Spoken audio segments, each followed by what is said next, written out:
আপনার কি ভুলে গেছেন নাকি সব প্রশ্ন? কি ভাইয়া ভুলে গেছেন? হ্যাঁ ভুলে গেছেন নাকি রমজানে ধরছে? রমজানে ধরেছে, রমজানে লাগছে। হ্যাঁ বলুন। আসসালামু আলাইকুম স্যার, গুলশান ডিভিশন থেকে আপনার কাছে নীরব বলছিলাম। স্যার কথাটা প্রবাদ আছে যে বাহিরে ঠিক করতে হবে আগে ঘর ঠিক করতে হয়, তো সেই বিষয়ে একটু বলছি।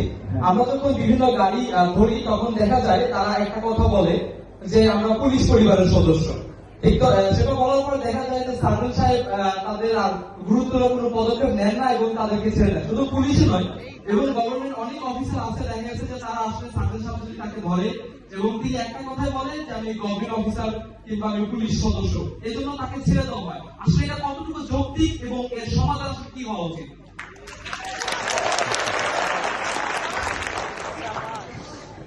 গাড়িগুলোকে ধরি অর্থাৎ সার্জন সাহেব ধরে, তখন বিভিন্ন পুলিশ সদস্য হিসেবে বা পুলিশ পরিবার লোক এসে এটা বলে যে আমরা হচ্ছে পুলিশ পরিবারের সদস্য। শুধু পুলিশ পরিবারই নয়, বিভিন্ন মন্ত্রণালয়ের গাড়ির সিল আছে, তিনি বলছে আমরা তো মন্ত্রণালয়ের লোক, আমাদের গাড়ি কেন ধরছেন?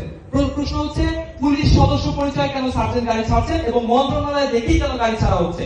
এর সমাধানটা আসলে কি? আচ্ছা, আপনারা দায়িত্ব পালন করতে যে আপনাদের কাছে কেউ তরফুল করে না?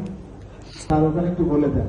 আপনাদের তো অনেক ভাই বোনের আছে যে কাউকে কাজ করি, স্বরাষ্ট্র মন্ত্রণালয়ের লোক তো আমাদের আছে, আছে না? আইন মন্ত্রণালয়ের লোক আছে, তো তারা কিন্তু আমাদের অনেক সময় হেল্প চায়।